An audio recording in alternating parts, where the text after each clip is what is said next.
Ask any architect what kills a construction budget, and you will hear stories about change orders, schedule slips, and surprise site conditions.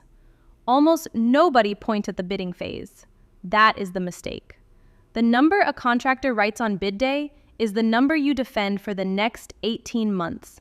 Every claim, every dispute, every uncomfortable phone call with the owner traces back to what the bid document said, who showed up to bid, and how that bid was opened and awarded. The ARE tests this phase hard because the architect's role here is procedural, public, and bound by contract. You don't get to be casual. Here are 4 reasons this module deserves the seat the exam gives it. 4 reasons this phase carries the weight it does. First, bid documents become the contract documents the moment the owner accepts a bid, so anything sloppy in the bid set is now binding ambiguity in the construction contract.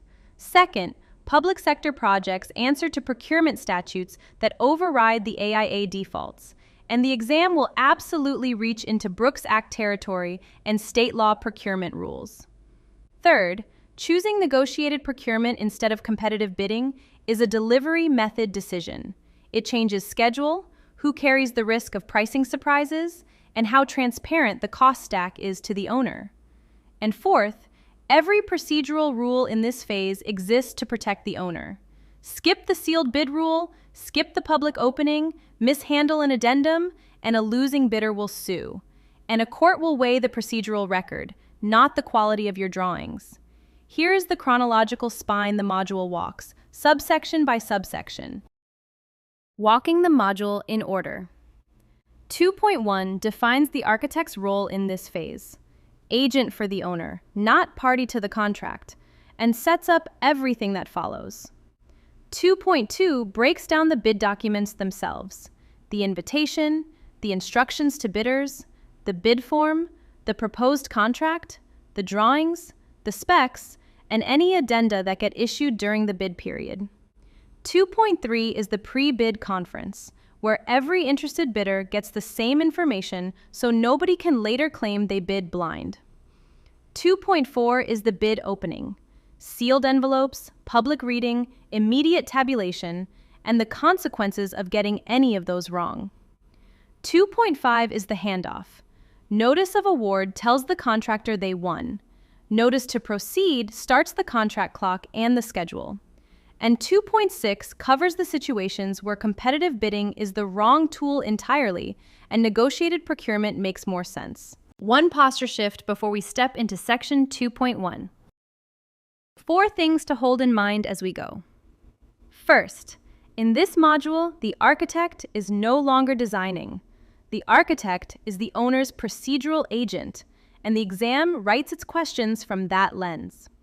The right answer is almost always the one that protects the owner from a bidder protest, not the one that gets the project priced fastest. Second, the chronology is one-directional.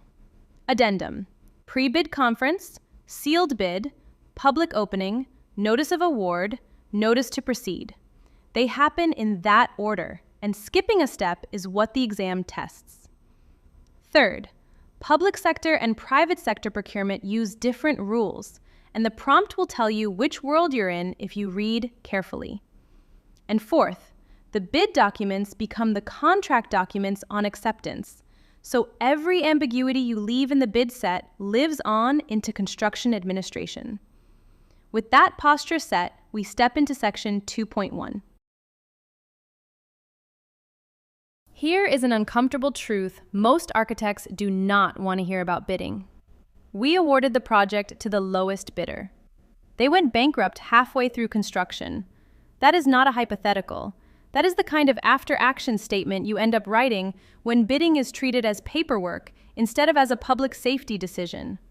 The bidding phase is the bridge between design and construction, and how a contractor is selected, what the bid documents communicate, and how the construction contract is structured all decide whether your design intent survives the trip from paper to building.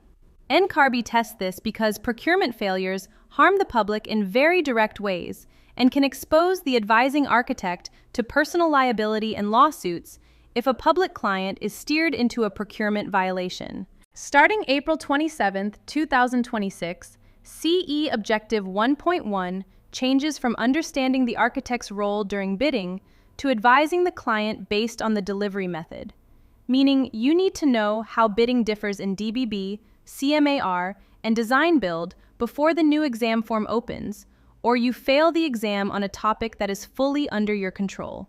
Let me show you the 5 failure modes the exam keeps coming back to, and the public harm each one produces. 5 failure modes, and every one of them is a real scenario that has caused real harm on a real project. When the lowest bidder lacks the capability to build complex life safety systems, fire protection ends up installed incorrectly, and occupants are the ones paying for the gap. When bid documents are ambiguous, contractors quietly strip critical scope items to win, and the items most often stripped are the ones that protect people, not the ones that earn the contractor a fee. When there is no pre-qualification, an unqualified firm wins on price and the public absorbs the consequence. When addenda do not reach every bidder, some contractors work from outdated documents, and the dispute that follows delays occupancy for months. And when selection is based on price alone, the building deteriorates faster than its design life because the bidder priced the work to win, not to last. The exam tests this because every one of these failures is preventable by an architect who runs the bidding phase as a public safety decision. Given those failure modes, here is what the architect is actually responsible for during bidding. 4 responsibilities. They map cleanly onto the failure modes you just saw. First, ensure the bid documents accurately represent design intent. That is the single biggest lever you have against the ambiguous document failure mode. Second, issue addenda promptly and distribute them to every bidder of record. That closes the gap between the contractor who has the current information and the one who does not. Third, advise the owner on contractor responsibility, qualifications, and the risk that lives inside an apparent low bid. Your client is paying for your judgment on whether the cheapest number on the page can actually deliver the project.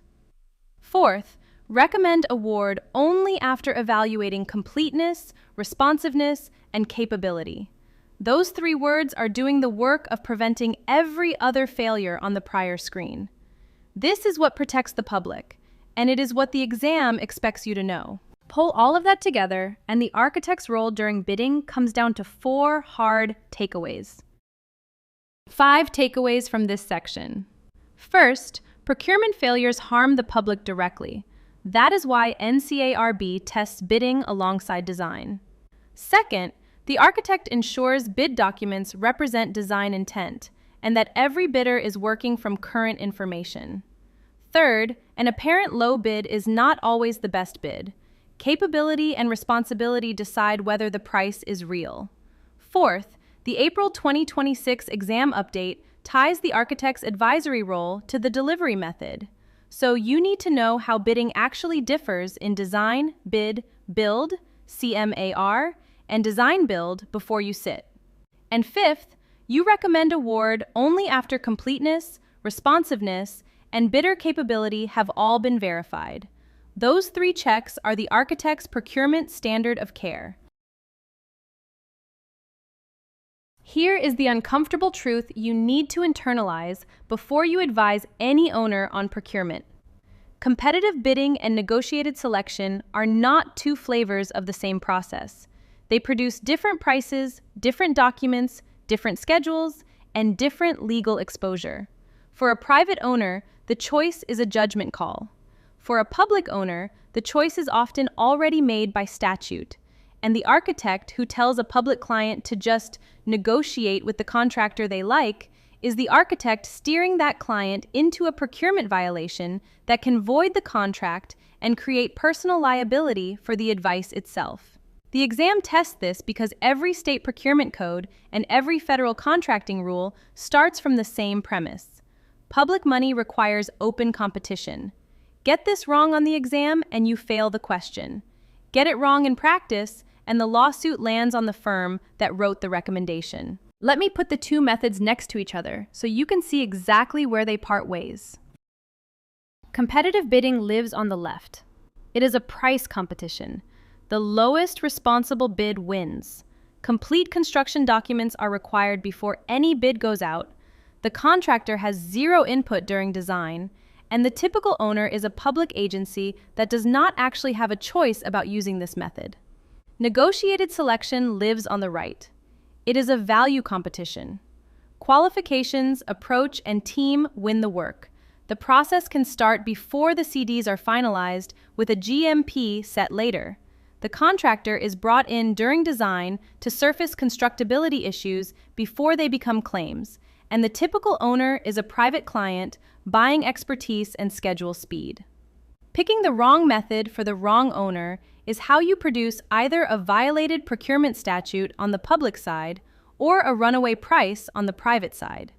The 8 specific factors below are what actually decide the method for any given project. 6 rows, each a lever.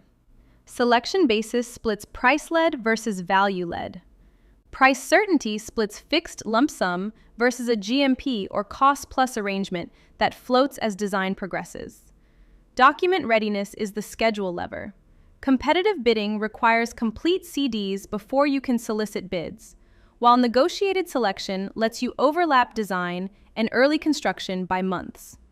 Owner type is the legal lever. A public agency working under a state procurement code may not have the freedom to negotiate, and the architect needs to know the applicable rules before recommending anything. Contractor input is the constructability lever. Bringing the builder in during design surfaces issues that otherwise become RFIs and change orders. And competition is the market lever. Broad, open competition produces a lower price but a less curated bidder pool, while a limited interview produces stronger contractors at a price premium. Read the scenario, pick the levers that matter, and the method follows. Whichever method the 6 levers point to, public projects carry a legal floor you cannot negotiate around. 5 legal triggers. First, federal construction contracts of $150,000 or more. The Miller Act payment and performance bond requirement attaches at that threshold, and competitive bidding is the default path. Second, state projects over each state's own competitive bidding threshold, which varies but always exists. Third, local public works under municipal procurement ordinances, which often set the threshold somewhere between $50,000 and $100,000. Fourth, federally funded projects, which pull Davis-Bacon prevailing wage requirements and federal audit obligations, regardless of whether the procuring entity is federal, state, or local. And fifth, any public project where bidder protest rights are written into the procurement code. That protest right is precisely the mechanism a losing bidder uses to challenge a negotiated workaround. Recommend negotiation in any of these contexts, and you have advised your client into a violation that can void the contract. 5 takeaways that decide which method is right and which one is legal. 5 takeaways. First, competitive bidding picks the lowest responsible bidder on complete construction documents. Price-led, statute-driven, low contractor involvement. Second, negotiated selection picks qualifications and allows early contractor input. Value-led, schedule-friendly, expertise buying. Third, public owners are usually legally bound to competitive bidding above the relevant threshold, and the architect who ignores that is the architect taking on personal liability for procurement advice. Fourth, the Federal Miller Act and the State Little Miller Acts set the bond and procurement floor that you have to know before you advise. Fifth, match the method to the owner type and the legal context before you pitch either path. The exam scenario tells you which one applies if you read it carefully. Here is something most architects miss about federal procurement. The Brooks Act of 1972 flat out forbids the U.S. government from picking architects and engineers on price. Fee is not allowed to be a selection factor. The agency ranks firms on demonstrated competence, then sits down with the top-ranked firm and negotiates a fair fee. and only if that negotiation fails do they move on to the second-ranked firm. The exam tests this because architects who confuse it with contractor low-bid selection lose easy points.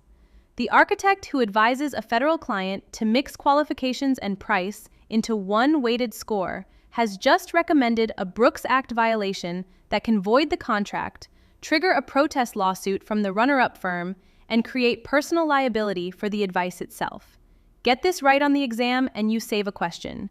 Get it wrong on a real project and you can lose the contract, the fee, and the client at the same time. Here's what the 6-step QBS process actually looks like inside a federal agency. 6 steps, and the order is everything. Step 1. The agency posts a public announcement in the Federal Register or its own procurement portal, open to all qualified firms. Step 2.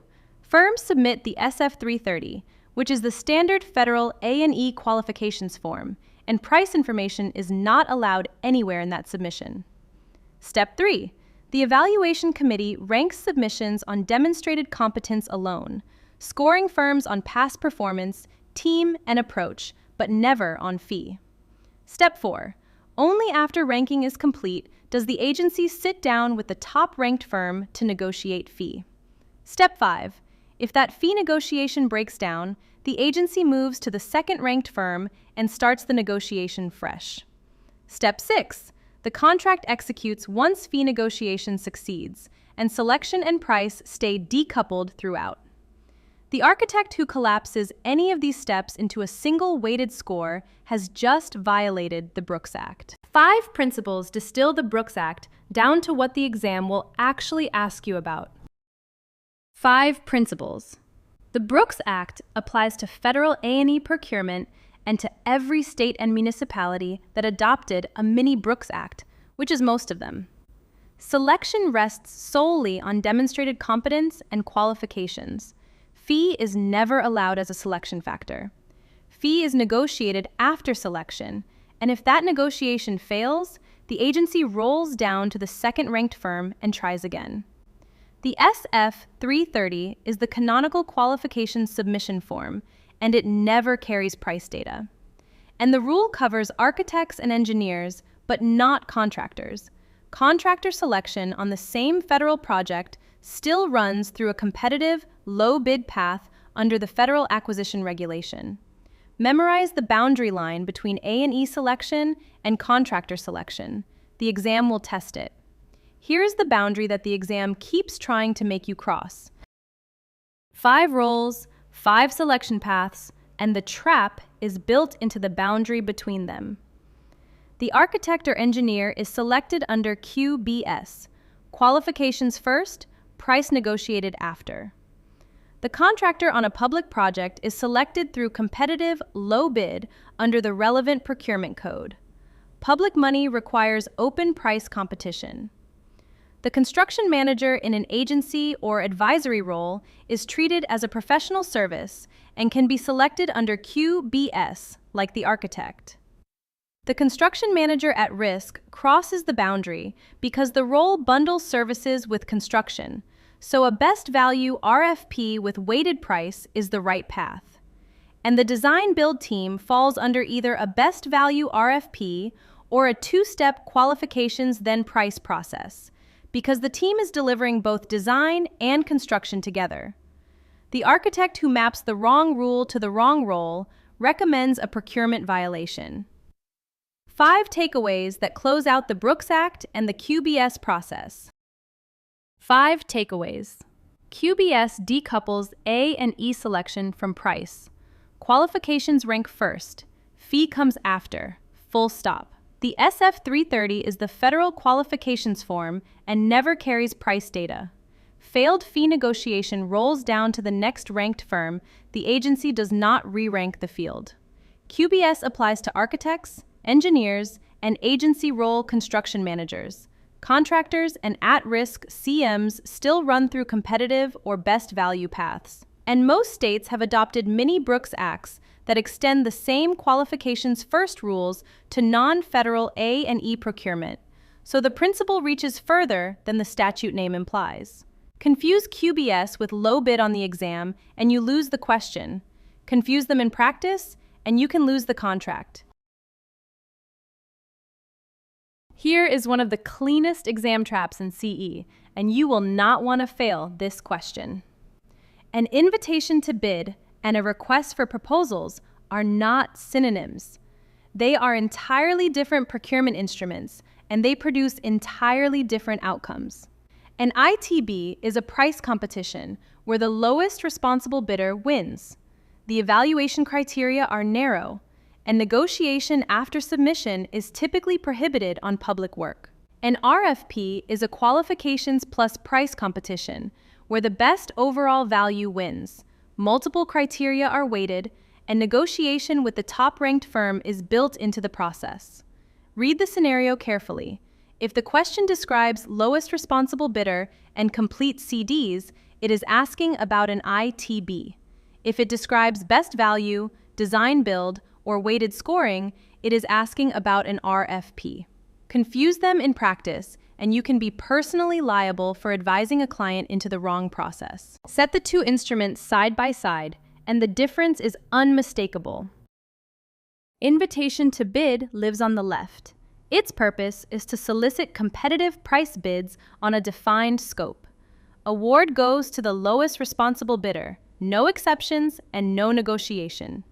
Negotiation is typically prohibited, especially on public work, where the procurement code treats post-submission price negotiation as favoritism. Documents have to be complete construction documents before the ITB goes out because the bidders cannot price what is not drawn. Request for proposals lives on the right. Its purpose is to solicit approach, qualifications, and price together as a package. Award goes to the best value across weighted criteria, which means a higher-priced proposal can still take the work if its team or approach is stronger. Negotiation on fee and scope is routinely done after submission with the top-ranked firm. Documents at the preliminary or bridging stage are acceptable because the RFP often runs before CDs are finished, particularly on design-build work. Knowing the two instruments is not enough. You also need to know which one fits which procurement. 5 procurements, 5 matching instruments. Public construction under design bid build runs through an ITB because the procurement code requires open price competition with no negotiation. Architect or engineer selection runs through an RFQ first and then an optional RFP because the Brooks Act forbids price-led A&E selection, and the ITB has no place in professional services. Design build delivery runs through an RFP on a best value basis because a single entity is being judged on team, approach, and price together. CM at risk runs through an RFP with weighted price scoring because the selection blends professional services with construction performance. And private construction runs through whichever instrument the private owner chooses because no statute constrains that choice, though most sophisticated private owners still use one or the other rather than inventing a hybrid. 4 takeaways that lock in the ITB versus RFP distinction. 5 takeaways. The ITB is a pure price competition where the lowest responsible bidder wins. The RFP is a value competition where the best total package wins on weighted criteria. The ITB prohibits post-submission negotiation, and the RFP expects it as part of the process.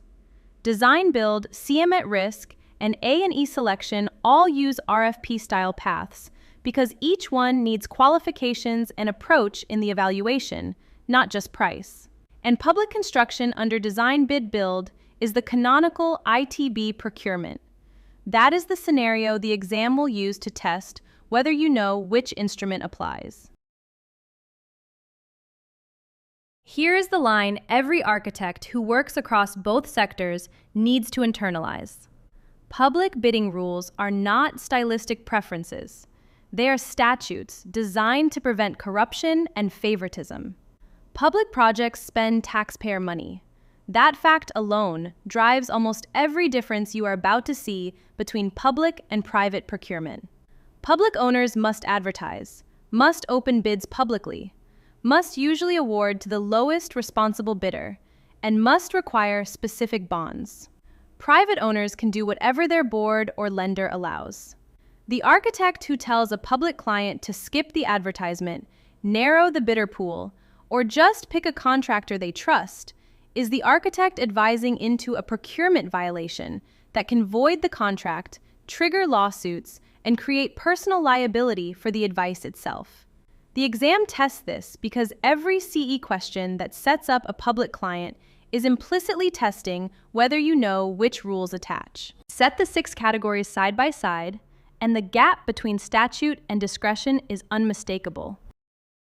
6 requirements, with statute on the left and discretion on the right. Advertising on public work is required public notice in designated publications, while private projects make advertising entirely optional. Open bidding on public work is usually required by procurement law, while private owners can invite only selected bidders. Bid opening on public work is public. Bids are read aloud at the announced time, while private owners may keep the numbers confidential. Award criterion on public work is the lowest responsible bidder unless the procurement code allows an exception, while private owners have full discretion. Performance bond is required by the Miller Act on federal contracts of $150,000 or more, and by state Little Miller Acts on state work, while bonding is at the private owner's discretion. And prevailing wages under Davis-Bacon attach to federal work and state Little Davis-Bacon laws on state work, but never to private projects unless public funding flows through the deal. Here are the statutes that actually create those left column obligations. 5 statutes you need to know by name. The Miller Act requires performance and payment bonds on federal construction contracts of $150,000 or more. That threshold is the line where federal bonding obligations attach. Davis-Bacon imposes prevailing wage requirements on federally funded construction, regardless of whether the procuring agency is federal, state, or local. Federal money pulls the wage rule with it. State Little Miller Acts extend Miller-style bond requirements to state and local public work, with each state setting its own threshold. State competitive bidding statutes lay out the advertising, opening, and lowest bidder rules for state projects. And local procurement ordinances set the municipal threshold above which open competition becomes mandatory. Miss any of these on the exam, and you fail the question. Miss them in practice, and the contract can be voided. 5 takeaways close out the public versus private divide. 5 takeaways. Public bidding rules are statutes, while private bidding rules are commercial choices. That distinction drives every other difference. Advertising, public opening, and lowest bidder award are usually mandatory on public work and never mandatory on private. The Miller Act sets the federal $150,000 bond threshold, and state Little Millers mirror that floor at the state and local levels. Davis-Bacon attaches prevailing wage rules wherever federal money flows, including federally funded state and local projects. And confusing the two systems is how a public client ends up with a voided contract, a procurement protest, and lawsuits against the advising architect, which is exactly the scenario NCARB writes into exam questions to test whether you know which rules apply.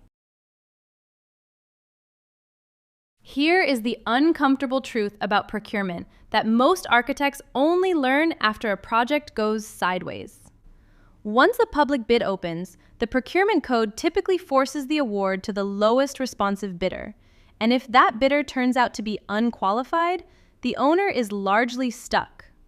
Pre-qualification is the architect's one clean chance to filter the field before the bids land. You evaluate prospective contractors against documented criteria.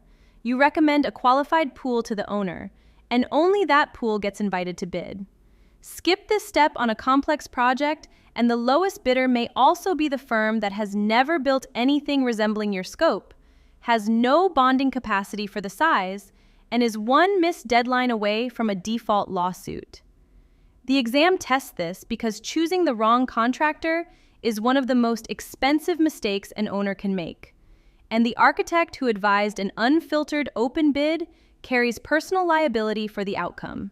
Here are the 6 criteria that decide whether a contractor belongs in the pool. 6 criteria, and a red flag on any single one is enough to keep a contractor out of the pool. Financial capacity asks whether the firm can actually bond at the project's size. A contractor whose surety caps them below your contract value cannot perform, and discovering that after award is too late. Experience asks whether the firm has built work like this before. A healthcare or laboratory project is not the venue to discover a contractor's first attempt.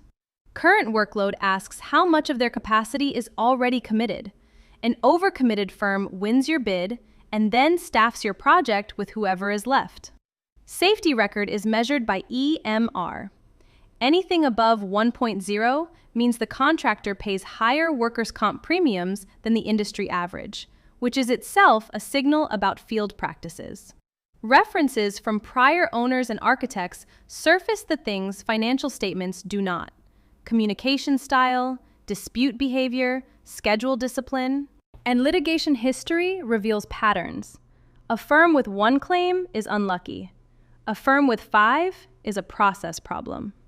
AIAA 305 is the standard form that collects all of this in one submission. 5 things to know about AIAA 305. The form is the standard AIA contractor qualification statement, used to gather a contractor's track record in a structured way before they ever submit a bid. It requests financial data, project history, references, and insurance information all in one package, which lets you compare firms apples to apples instead of sorting through marketing brochures. The architect reviews the A305 responses and recommends a qualified pool of bidders to the owner, but the final decision on who gets invited belongs to the owner. And critically, A305 is a pre-qualification document, not a bid document. It never carries a price, and confusing it with the bid form is one of the small but classic exam traps. On public projects, there is a hard rule about pre-qualification you have to respect. 5 takeaways. Pre-qualification is the architect's only clean filter against an unqualified low bidder. Once the bid opens on a public project, procurement law usually decides for you. The 6 evaluation criteria: financial capacity, experience, workload, safety, references, and litigation history, give you a structured way to separate firms that can perform from firms that cannot. A 305 is the canonical contractor qualification statement and never carries pricing data. The architect recommends the qualified pool, and the owner makes the final invitation decision. And many public jurisdictions restrict or prohibit pre-qualification to preserve open competition. So always confirm what the procurement code allows before recommending the process to a public client. Here's a distinction that surprises most architects until it shows up in a deposition.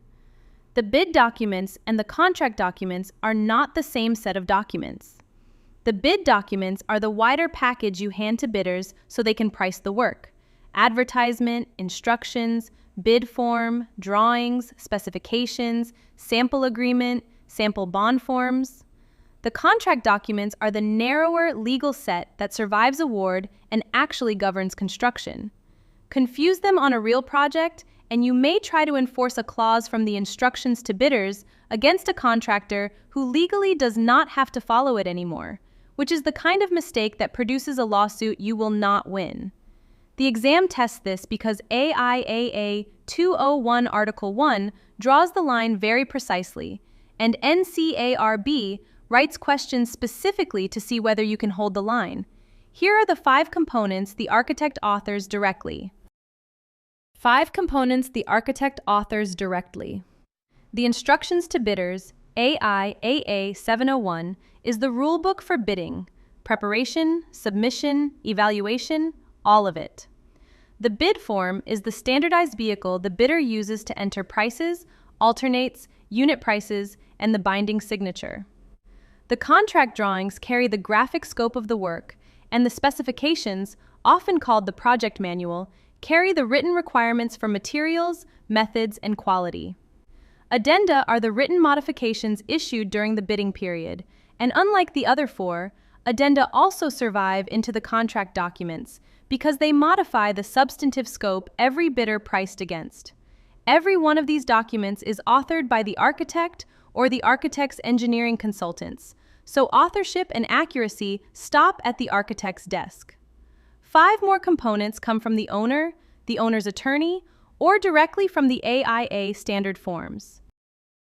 5 more components, with authorship distributed across owner, attorney, and AIA standard forms. The advertisement or invitation to bid comes from the owner, with the architect drafting the technical content but never publishing it directly. That authority belongs to the owner alone. The general conditions, AIAA 201, comes off the standard form unchanged unless the supplementary conditions modify it. The supplementary conditions are the project-specific modifications to A201, drafted jointly by the architect and the owner's attorney. Every shift of risk happens here. The bid bond form is prepared by the owner or attorney and used by the bidder's surety to write the bid bond. And the agreement form, AIAA 101, is the standard owner-contractor contract template included in the bid package, which becomes the signed contract document at execution. Knowing who prepares each document matters because the architect's signature is on some of these and not on others. Of those 10 components, only a narrower set survives into the contract documents. On the left, the bidding documents, everything bidders need to prepare a responsive bid. The advertisement, the instructions to bidders. A701, the bid form and bid bond templates. The drawings, and the specifications. On the right, the contract documents per AIA A201-2017 Article 1. The executed owner-contractor agreement. A101, the general conditions. A201, the drawings, the specifications, addenda, and modifications. 2 documents appear on both sides. The drawings and the specifications carry the technical scope unchanged from bidding into construction. 3 documents are bidding only: the advertisement, the instructions to bidders, and the sample bid form. Once the contract is signed, those documents have no further force. Confusing this is the most common exam trap on bidding documents, and it is also how an architect in practice ends up trying to enforce A701 against a contractor who is, legally, no longer bound by it. 5 takeaways close out the components of bid documents. 5 takeaways from the bid documents section. 10 components make up a complete bid package, and the architect authors 5 of them: the instructions to bidders, the bid form, the drawings, the specifications, and the addenda.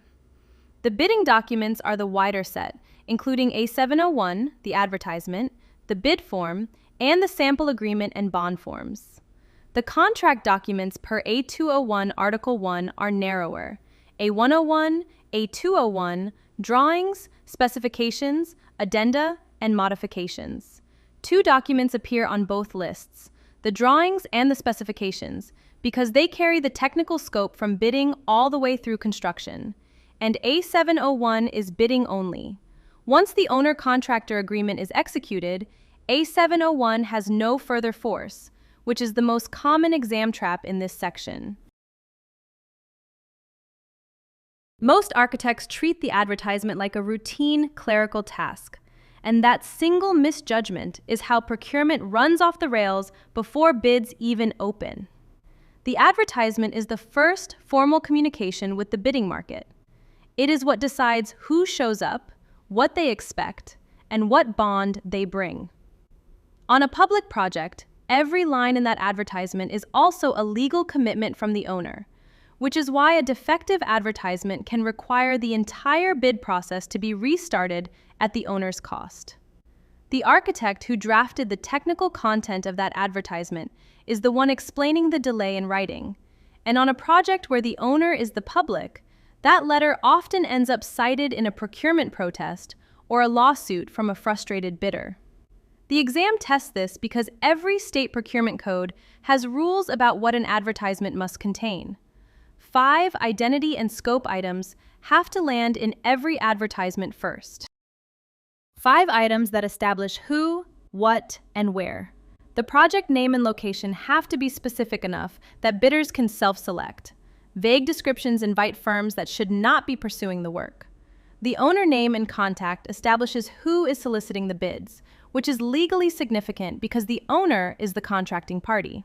The architect name and contact tells bidders where to obtain documents and where to direct questions during the bidding period. The brief project description gives enough scope, size, and type of construction for firms to decide whether the project fits their experience and current capacity. And the How to Obtain Documents line tells bidders the pickup or download location, the fee, and any deposit required, a detail that sounds minor until a bidder claims they could not access the documents. 5 mechanics and security items decide the deadline, the bond, and the owner's rights. 5 mechanics and security items, every one of which a public bidder can use to file a protest if it is wrong. The bid date, time, and exact location are the legally binding deadline, down to the hour, because a missed deadline on public work is non-negotiable. Bid security spells out the bond percentage required with the bid. For example, 5 to 10% is typical on private and most state work. Performance and payment bond requirements give bidders the post-award bonding obligation up front. The Federal Miller Act attaches at its statutory threshold, and bidders need to know the post-award bond percentage before they price their general conditions. The pre-bid conference row tells bidders whether attendance is mandatory or optional and where the meeting will be held. And the owner's right to reject any or all bids is the clause that preserves the owner's escape route if the prices come in unworkable or the field is unqualified. Public and private projects diverge sharply on what the advertisement must actually do. On the left, public project advertising, statute-driven from end to end. Advertisement in designated publications is required by Procurement Code. The minimum advertising period is set by law, typically running 2 to 4 weeks, depending on the jurisdiction. Defects in the advertisement on public work can void the procurement and force the owner to restart the entire bid process from the beginning, at owner cost and on a slipped schedule. The architect drafts the technical content of the advertisement, but the owner is always the issuer of record. On the right, private project advertising. Owner discretion top to bottom. Advertisement is optional. The owner can invite selected bidders directly without publishing a notice. There is no statutory minimum advertising period. Defects in a private advertisement are commercial issues between the owner and bidders, not statutory grounds for a restart. And the owner controls every element of the process at will, which means the architect's advisory role on private work looks very different from the same architect's role on public work. 5 takeaways close out the advertisement and invitation to bid. 5 takeaways. The advertisement is the first formal communication with the bidding market and decides who shows up to bid, so getting it right is not a clerical exercise. 10 content items split across identity, scope, mechanics, and security categories, and a defect in any of them can require a public procurement to be restarted at owner cost. Public advertisements have statutory format, period, and publication channel rules baked in by Procurement Code, and the architect needs to know what applies before drafting. Private advertisements are entirely discretionary, with invitation only being the most common form, and the architect drafts and reviews the technical content, but the owner remains the issuer of record. The architect never publishes the advertisement directly, because that authority belongs to the owner alone. Here is the rule about AIAA 701 that you cannot afford to get wrong on the exam or in practice. A 701, the instructions to bidders, is the rule book for the bidding game. It tells bidders how to prepare bids, what to submit, when to submit, and how the owner will evaluate. Every bidder plays by the same rules, because a 701 is sitting in the bid package. But the moment the owner-contractor agreement is executed, A 701 falls out of the contract documents per AIAA 201, Article 1. It has no further legal force. The architect who tries to enforce an A701 clause against a contractor during construction is citing a document that the contract no longer recognizes, and the contractor's attorney will be the first one to point it out. Usually, in a dispute or a lawsuit, you will not win because you cited the wrong source document. Here are the 5 setup provisions a 701 covers before bidders even submit. 5 setup provisions, each one controlling a specific part of the bidding game. Definitions sets the terminology that the rest of a 701 relies on. What counts as a bidding document, what counts as an addendum, what a base bid and an alternate actually mean.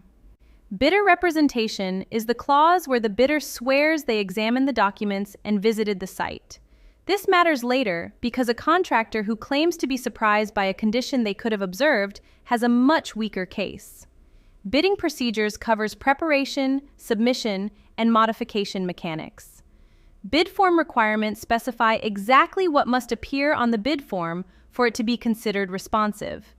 And bid security covers the bond amount and the conditions under which it gets forfeited, which is the financial spine of the bidder's commitment. 5 more process provisions take you from submission through award. 5 process provisions taking you from submission day through award and into post-award submittals. Submission covers sealed bids, delivery method, and the binding deadline. The deadline being the single most consequential rule on public work, where a late bid has to be rejected with no discretion. Modification or withdrawal sets out when a bidder is allowed to change or pull a bid. The window typically closes at the deadline. Bid opening covers the procedure on opening day. Public bids are opened and read aloud. Private bids may be reviewed confidentially. Award covers the owner's right to accept or reject any bid, which is the clause that preserves the escape route when prices are unworkable. And post-bid information specifies what the successful bidder owes after award. Bonds, insurance certificates, schedule of values, schedule. The architect customizes some of these provisions on every project, so always check the project-specific A701 instead of assuming the default. 4 of those provisions resolve specific tiebreaker scenarios the exam tests directly. 4 tiebreakers, and the exam keeps coming back to them because they decide what counts as a valid bid. When a bidder's unit price multiplied by quantity does not match the extension on the form, the unit price governs. AIAA 701, Section 4.2.1 settles this because the unit price is the deliberate per unit quote, while the extension is the math the bidder may have rushed. When the written words disagree with the numerical figures, 5,000 spelled out versus 6,000 in digits, the words govern, same section, because written words are considered harder to alter or transpose than digits in a hurry. When a bidder failed to acknowledge an addendum issued during the bidding period, the bid is non-responsive. Every bidder has to price the same scope, and a bidder who silently ignored an addendum did not. And when a bid is received after the stated deadline on a public project, it is rejected with no discretion. Accepting a late bid taints the entire procurement enough to risk a protest lawsuit from the next bidder in line. 5 takeaways close out AIAA 701. 5 takeaways. AIAA 701 is the instructions to bidders, and it is the rule book for the bidding period only. Once the contract is signed, A701 has no further force per A201 Article 1. The form covers 10 provisions split across setup topics: definitions, bidder representation, procedures, bid form requirements, bid security, and process topics: submission, modification, opening, award, post-bid submittals.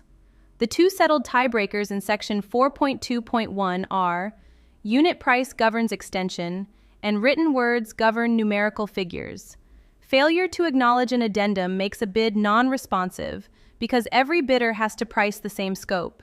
And A701 is not a contract document, which is the single most common exam trap on this topic. The architect who tries to enforce A701 after award has cited a document the contract no longer recognizes.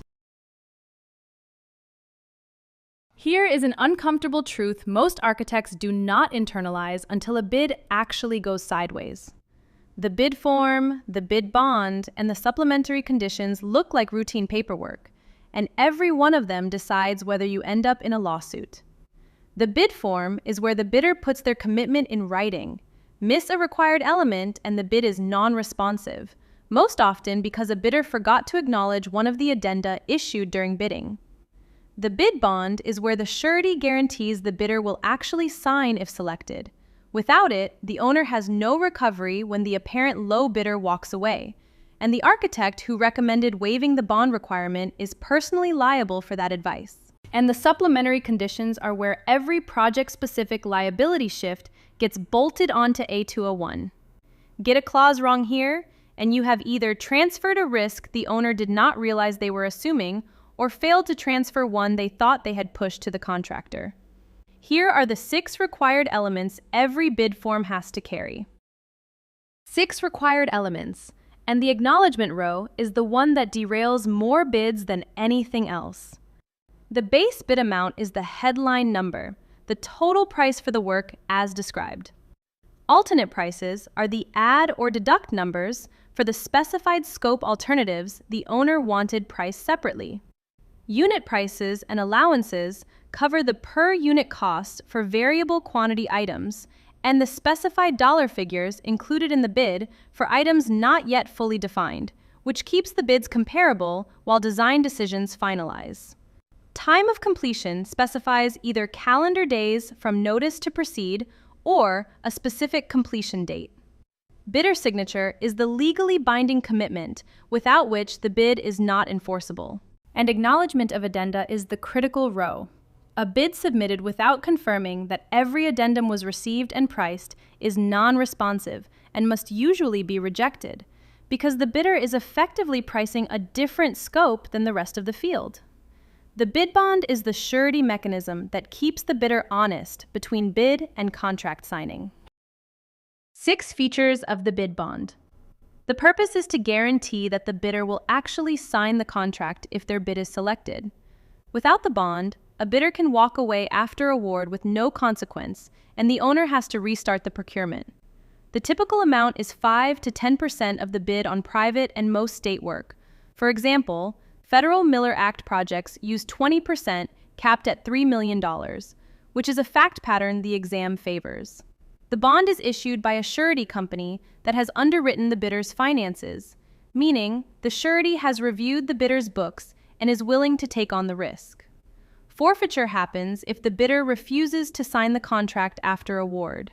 The surety pays the owner the bond amount, which usually covers the cost of moving to the next bidder.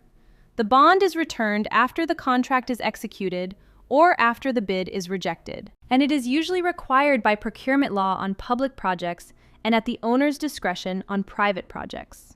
5 takeaways close out the bid form, bid bond, and supplementary conditions. 5 takeaways. The bid form carries 6 required elements: base bid, alternates, unit prices and allowances, time of completion, addenda acknowledgement, and signature, and missing any of them can make the bid non-responsive. Addenda acknowledgement is the single most common cause of non-responsiveness because a bidder who silently ignored an addendum priced a different scope from everyone else. The bid bond is typically 5 to 10% of bid on private and most state work, with a surety company underwriting the bidder's risk. Federal Miller Act projects use a 20% bid bond capped at $3 million, which is a frequent exam fact pattern. And the supplementary conditions are where a 201 gets modified for project-specific insurance, dispute resolution, liquidated damages, and local regulatory compliance. Read them carefully because every shift of risk lives there. Here is the single most common trap at a pre-bid conference. You answer a bidder's question on the spot, the bidder writes it down, the meeting ends, and 3 months later, you are in a deposition trying to explain why the answer in your verbal recollection differs from what is actually in the drawings. The pre-bid conference is the meeting where verbal answers feel completely binding and legally are not. Only the written addendum modifies the bid documents. The architect who relies on a meeting room handshake to clarify a scope ambiguity is the architect who has set themselves up for a lawsuit when the contractor builds to the verbal version and the owner expected the drawn version. The exam tests this rule every cycle because it is one of the cleanest demarcation lines in CE. Documents change in writing, never in conversation, and every conference detail you are about to see exists to enforce that rule. Here are the 6 details that define how the conference actually runs. 6 aspects of the pre-bid conference, each one a place where the architect controls the integrity of the bidding process.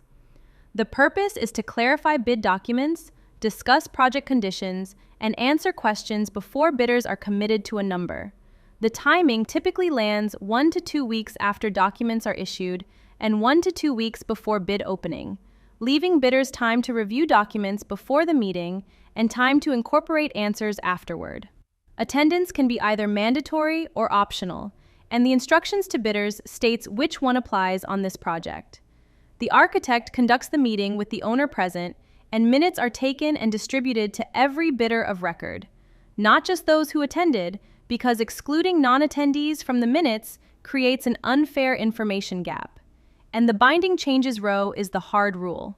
Only written addenda modify bid documents, never verbal answers at the meeting. 3 hard rules separate a clean conference from a procurement violation. 3 hard rules. First, verbal answers are not binding. Every clarification, every scope correction, every interpretation has to be captured in a written addendum issued to every bidder. The architect who answers a question verbally at the conference and assumes the bidders will price accordingly has just created an unequal information state, because some bidders will incorporate the answer and others will not. Second, if attendance at the meeting is mandatory and a bidder skips it, that bidder is typically disqualified. This is the Procurement Code's way of ensuring everyone bid on the same information. Third, the meeting minutes go to every bidder of record, including the ones who did not attend, because excluding non-attendees from the minutes creates exactly the kind of information asymmetry the conference was supposed to eliminate. 4 takeaways close out the pre-bid conference. 4 takeaways. The pre-bid conference is for clarification of the bid documents, never for modifying them in real time at the meeting. Verbal answers given at the conference are not binding on anyone. Only written addenda issued through the architect's office actually change the bid documents, and that rule is what protects the architect from a side conversation lawsuit. Attendance may be mandatory or optional depending on the project, and the instructions to bidders states which one applies. On mandatory meetings, a no-show bidder is typically disqualified, and the meeting minutes are distributed to every bidder of record, including those who did not attend, because preserving equal information across the bidder pool is the entire point of the meeting. Here is the rule about addenda that you have to internalize, because most architects learn it the hard way. Addenda are the only legal mechanism to modify bid documents during the bidding period. Not emails, not phone calls, not meeting minutes, only written, numbered addenda issued through the architect's office. The architect who tries to tighten a specification through an informal email exchange has just created an unequal information state. And the bidder who priced the new version while others priced the old one is going to file a protest the architect cannot easily defend. And the second rule that travels with the first. Addenda are issued before bid opening. Change orders are issued after contract award. Confusing the two is one of the most common exam traps because the documents look similar, but the legal mechanics could not be more different. The architect who lets these mechanisms collapse into each other is personally liable for the procurement protest lawsuit that follows. Here are the 6 requirements every addendum has to satisfy. 6 requirements. each one a place where a procedural failure can void the modification. The format rule requires every addendum to be a written document numbered sequentially: Addendum 1, Addendum 2, Addendum 3. So the bid record shows exactly what was modified and when. The distribution rule requires the addendum to go to every known plan holder, not just the bidders who asked the question that triggered it, because limiting distribution creates an information advantage for those bidders. Content can be clarifications, corrections, additions, or deletions to the bid documents, anything that adjusts what the bidders are pricing against. Timing requires issuance far enough before bid day for bidders to actually incorporate the change, which is the row that triggers a bid date extension when ignored. Bidders must acknowledge receipt of every addendum on the bid form, and a bid that omits an acknowledgement is non-responsive. An authority belongs to the architect, issued on behalf of the owner, never directly from the owner without architect involvement. 4 timing guidelines decide when an addendum can ride to bid day and when it requires extending it. 4 timing guidelines, each one calibrated to the scale of the change. A minor clarification should go out at least 4 to 5 days before bid day. That window lets bidders absorb the change without rebuilding their estimate. A significant scope change needs at least 7 to 10 days because the bidders need time to resolicit subcontractor numbers if the change touches subcontract work. A major design revision should trigger a bid date extension regardless of timing, because expecting bidders to reprice a substantial revision in less than 2 weeks invites bad numbers and protests. And any addendum issued less than 48 hours before the bid deadline should strongly prompt a bid date extension. At that window, bidders cannot reasonably be expected to absorb new information, and the architect who pushes ahead anyway has set up a protest from the bidder who could not respond in time. 5 takeaways close out addenda issuance and timing. 5 takeaways. Addenda are the only legal mechanism to modify bid documents during the bidding period. Verbal answers and side emails carry no force. They must be numbered sequentially, distributed to every bidder of record, and acknowledged by every bidder on the bid form. The architect issues addenda on behalf of the owner, never the owner directly without architect involvement, because the architect is the one accountable for document integrity. Timing scales with the size of the change. Minor clarifications need 4 to 5 days, significant scope changes need 7 to 10 days, and major revisions require extending the bid date entirely. And addenda are pre-award, while change orders are post-award. The exam tests this distinction directly because the documents look similar, but the legal mechanics are completely different.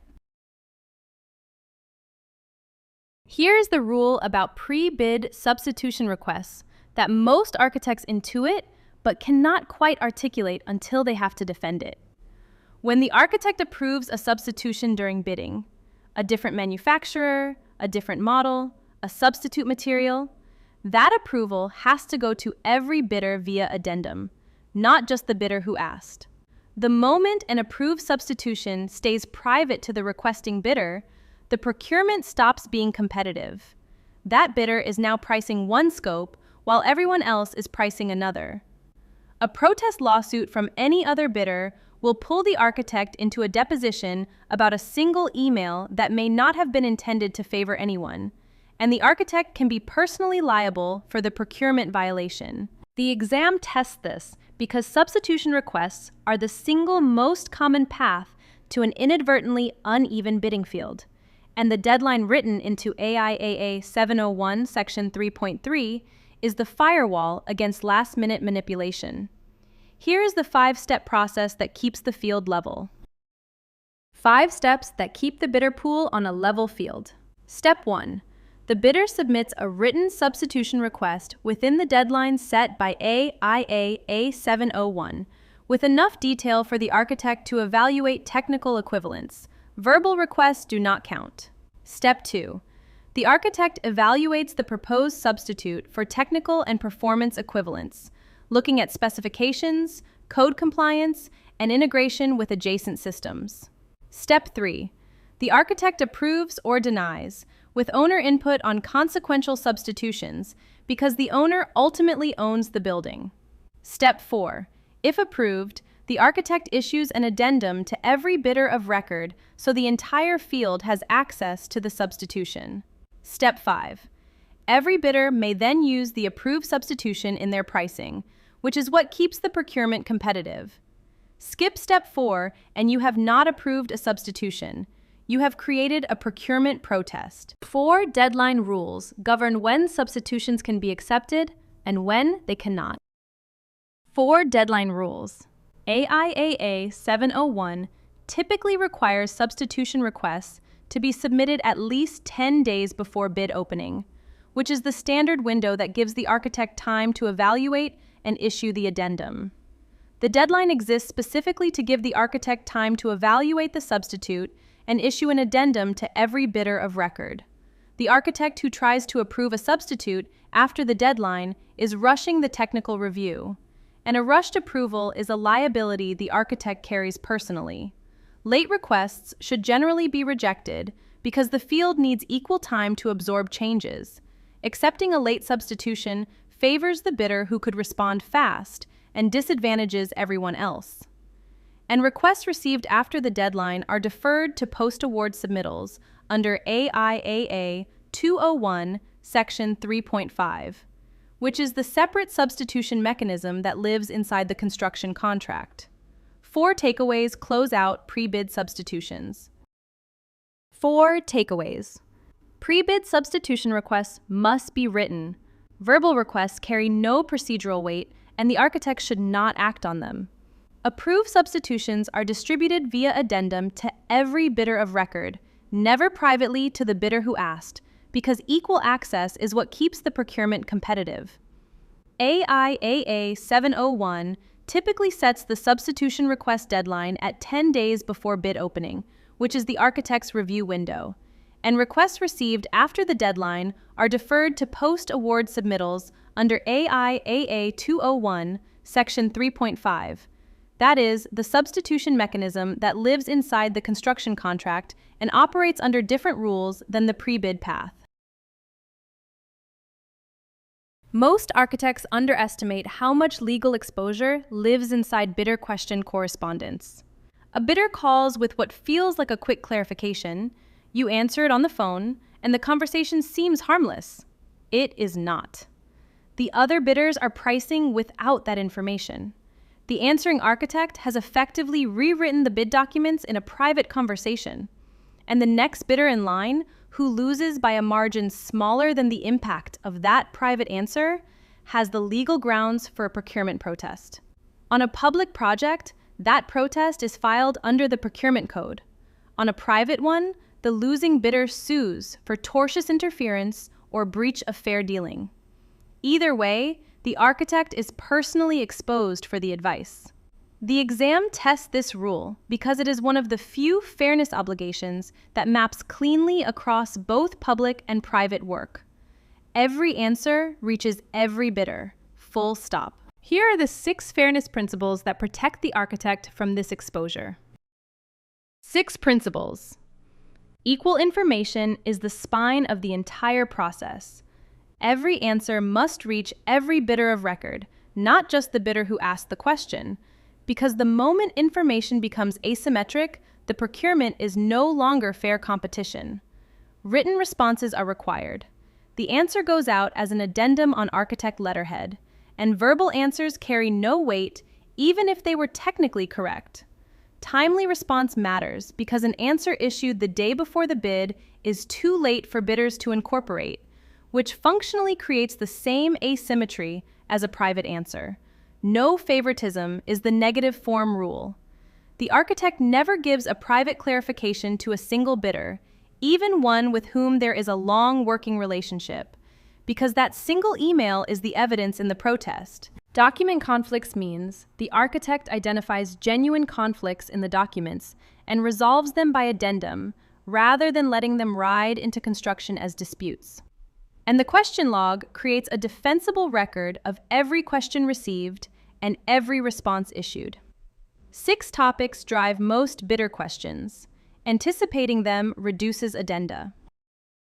6 topics that drive most bidder questions, and the architect who anticipates them during document preparation issues fewer addenda. Conflicts between drawings and specifications are the most common. The spec calls for one product, the drawing shows another, and the bidder needs to know which controls. Ambiguous scope boundaries between trades create questions because no bidder wants to price work that another trade was supposed to carry.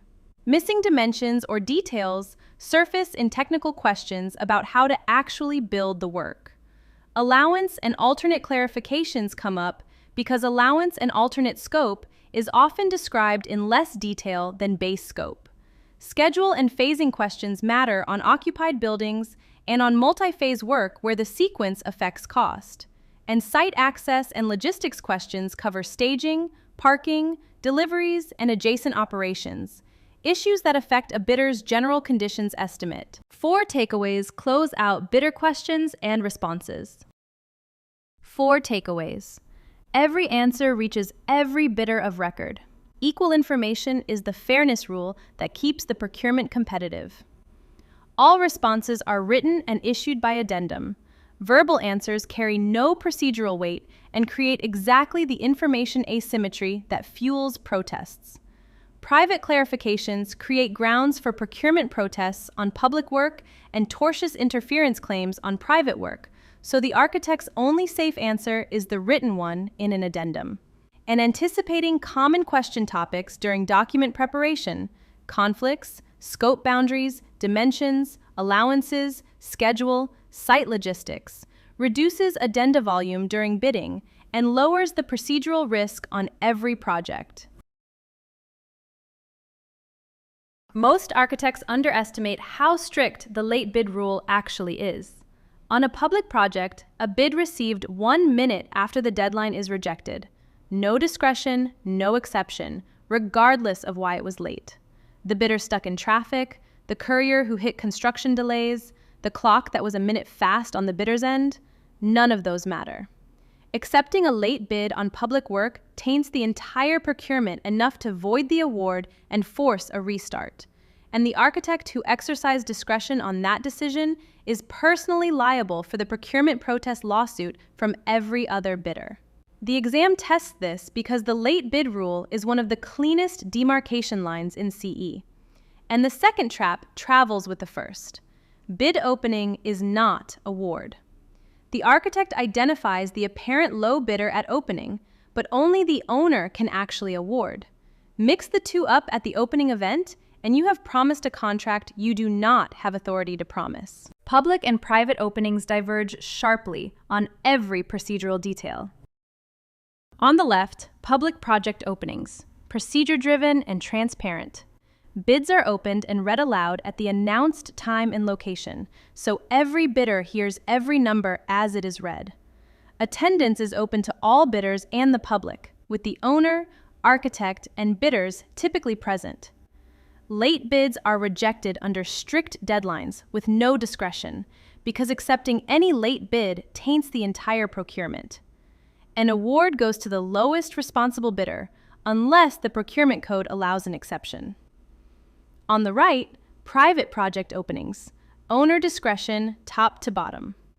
Bids are reviewed confidentially at the owner's choice. There is no requirement to open them in front of bidders. Attendance is at the owner's discretion. Late bids may be accepted or rejected entirely at the owner's call. An award goes to any bidder at the owner's discretion because no statute constrains the private owner's selection. The architect's role looks similar on both, but the procedural rules are not. Either way, the opening itself follows a 6-step sequence. 6 steps that take you from the close of the bidding window to a defensible record of what arrived. Step 1.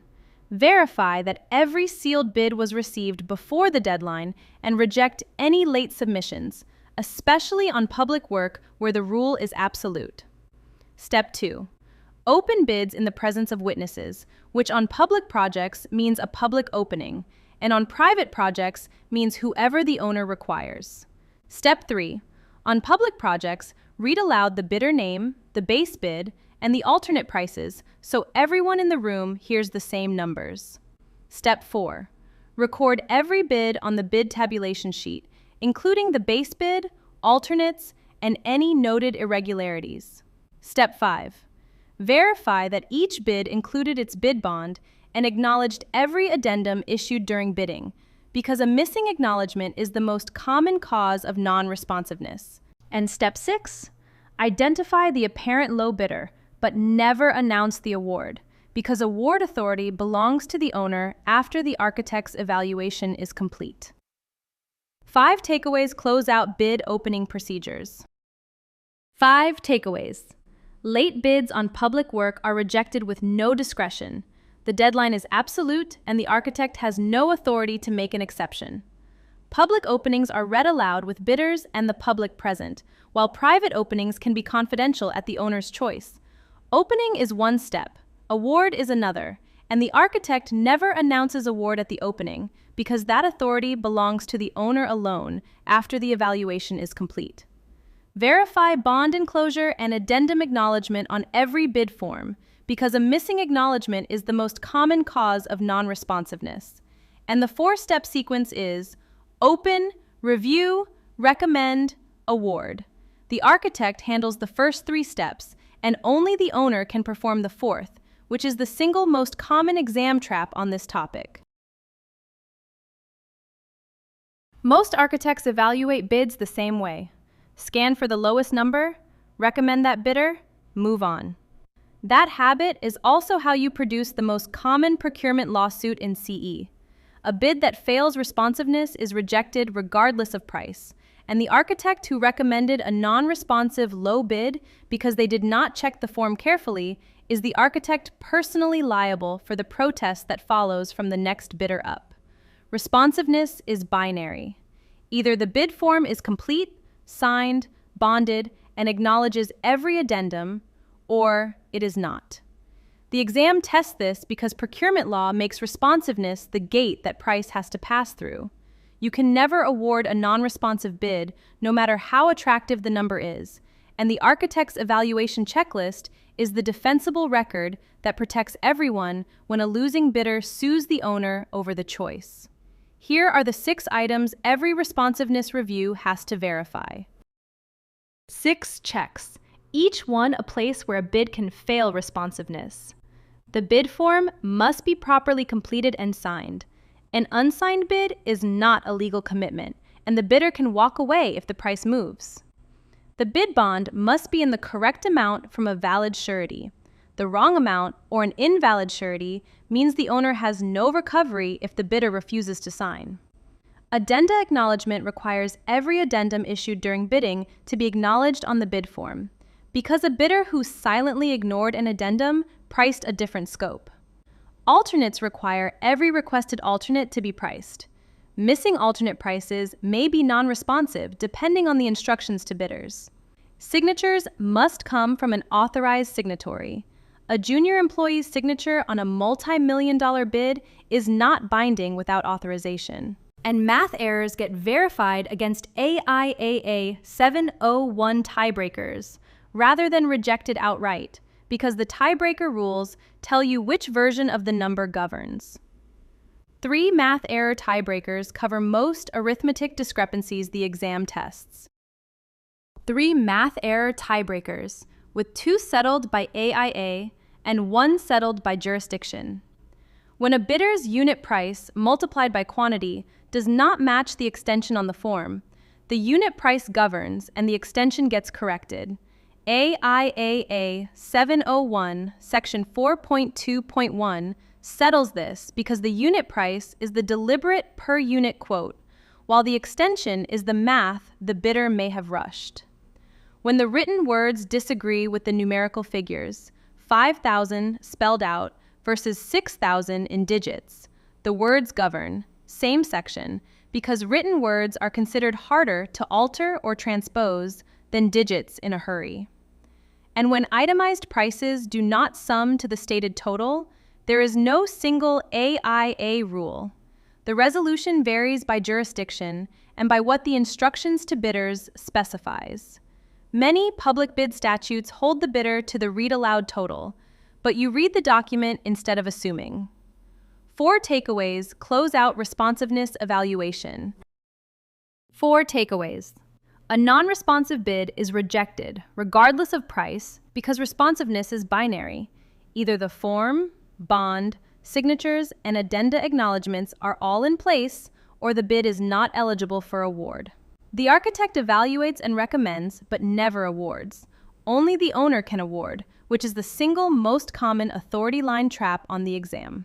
The bid form, the bond, the addenda acknowledgments, and the signatures are the 4 elements where missing entries are most often fatal to a bid. And on math errors, AIAA 701, Section 4.2.1 settles 2 tiebreakers. Unit price governs extension, and written words govern numerical figures, while the third scenario, itemized prices versus stated total, varies by jurisdiction and what the instructions to bidders specifies. Most architects read a bid the way a layperson reads a price tag. Find the smallest number and move on. That is exactly how unbalanced bids get accepted on public projects and how owners end up paying more than the winning number ever promised. Bid analysis is not arithmetic. It is risk evaluation. A spread that is tight tells you bidders understood the scope. A spread that is wide tells you the documents are ambiguous or the bidders are guessing.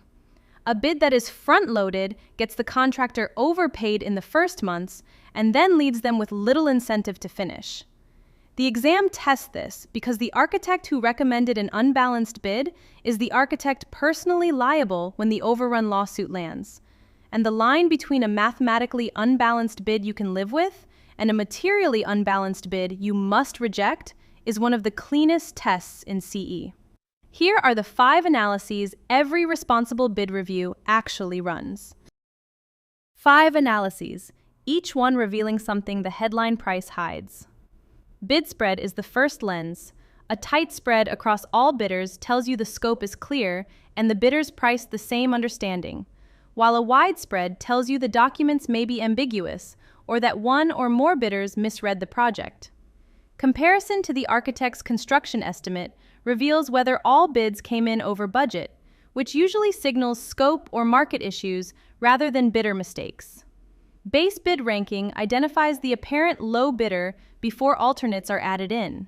Base bid plus alternates shows whether the ranking changes once selected alternates are factored in, because the lowest base bid is not always the lowest total if the alternates the owner needs are priced unevenly. And individual alternate prices that vary widely between bidders suggest different interpretations of the alternate scope, which often becomes a dispute later if not resolved before award. 4 types of unbalanced bids and the risk each type poses to the owner. 4 types of unbalanced bids, and the line between mathematically and materially unbalanced is the one the exam keeps testing. A front-loaded bid puts higher prices on early items and lower prices on later items. The contractor gets overpaid in the first months and loses the financial incentive to push through to substantial completion. A back-loaded bid does the opposite. The owner underpays early and overpays later, with change order exposure as quantities adjust on the items that were priced light. A mathematically unbalanced bid redistributes costs across line items without giving any bidder an unfair advantage. The total is still competitive, and the bid is usually accepted. A materially unbalanced bid is the one to watch for. The distortion is severe enough that it creates real doubt about whether the bidder can actually perform the work at the prices they bid, and that doubt is grounds for rejection. The exam keeps asking which type justifies rejection. The answer is materially unbalanced only. 4 takeaways close out bid amount analysis. 4 takeaways. Bid analysis is risk evaluation, not arithmetic. The low number can hide the highest risk, and the architect's evaluation is what surfaces it before award. 5 lenses reveal what price alone does not: bid spread, comparison to the construction estimate, base bid ranking, base bid plus alternates, and individual alternate price variation. Mathematically unbalanced bids redistribute costs without unfair advantage and are usually accepted, while materially unbalanced bids create real doubt about ability to perform and are grounds for rejection. That distinction is the most testable point in this section. And the architect who recommended a materially unbalanced bid is personally liable for the overrun lawsuit that follows, which is why responsiveness analysis exists as a defensible record before the recommendation lands on the owner's desk. Most architects fundamentally misunderstand their authority at this stage. You evaluate, you analyze, you prepare a tabulation, and you write a recommendation letter. But you do not award. Only the owner can award the contract. The architect who tells a bidder over the phone that they have won the job has just promised a contract the architect has no authority to promise, and the bidder who relied on that statement and then watched the owner award to someone else has the grounds for a fraud lawsuit that pulls the architect in personally. On public projects, the trap is the inverse. The owner cannot skip the low bidder without documented responsibility factors, and the architect who failed to gather those factors is the architect explaining the protest lawsuit from the unawarded low bidder. The exam tests this because the line between recommendation and award is the single most consequential authority distinction in CE. Here are the 6 components of a defensible recommendation. 6 components every architect's recommendation letter has to carry, because each one is a defensible record if the recommendation is later challenged. The bid tabulation lists every bid received with base bid, alternates, and total, a clean spreadsheet that the owner and the owner's attorney can audit at a glance. The responsiveness review identifies which bids met every requirement on the bid form, the bond, and the addenda acknowledgments. The irregularities note records any issues surfaced during evaluation, even ones that did not change the responsiveness verdict. The comparison to budget tells the owner how the bids compare to the construction estimate and whether the field came in over or under. The alternate analysis recommends which alternates to accept or reject within the budget, and the recommendation itself names a specific bidder with the reasoning, plus any caveats the architect has about the recommended firm, concerns the owner needs to know before the contract is signed. 6 factors define what lowest responsible bidder actually means on public work. 6 responsibility factors that define what lowest responsible bidder actually means on a public project. Financial capacity to perform the work at the bid price. A bidder whose bond capacity is below the project's contract value cannot perform regardless of what their bid said. Experience with similar project type and similar project size. A contractor whose entire history is small commercial work is not ready for a hospital. Current workload and resources available. An overcommitted firm wins your project and then staffs it with whoever is left. Track record of completing prior projects on time. Chronic delays predict the next delay. Safety record and quality history. A contractor with serious OSHA citations or repeated quality claims is a risk both legally and on the schedule. An absence of unresolved claims or pending litigation. A firm fighting multiple disputes is a firm whose attention is elsewhere when your project needs leadership. 4 takeaways close out the architect's recommendation. 4 takeaways. The architect recommends. The owner decides. Never confuse the 2 roles. Because the architect who announces an award has just promised a contract, the architect has no authority to promise. The recommendation letter carries 6 components: bid tabulation, responsiveness review, irregularities noted, comparison to budget, alternate analysis, and the specific recommendation with caveats. Public owners must usually accept the lowest responsible bidder unless they document responsibility-based reasons for rejection, and the architect's recommendation letter is the document that establishes those reasons. And the 6 factors that define responsibility on public work are financial capacity, experience, workload, schedule track record, safety, and absence of unresolved litigation. The architect collects evidence on each one before recommending against a low bidder. Here is the trap most architects walk into without realizing it.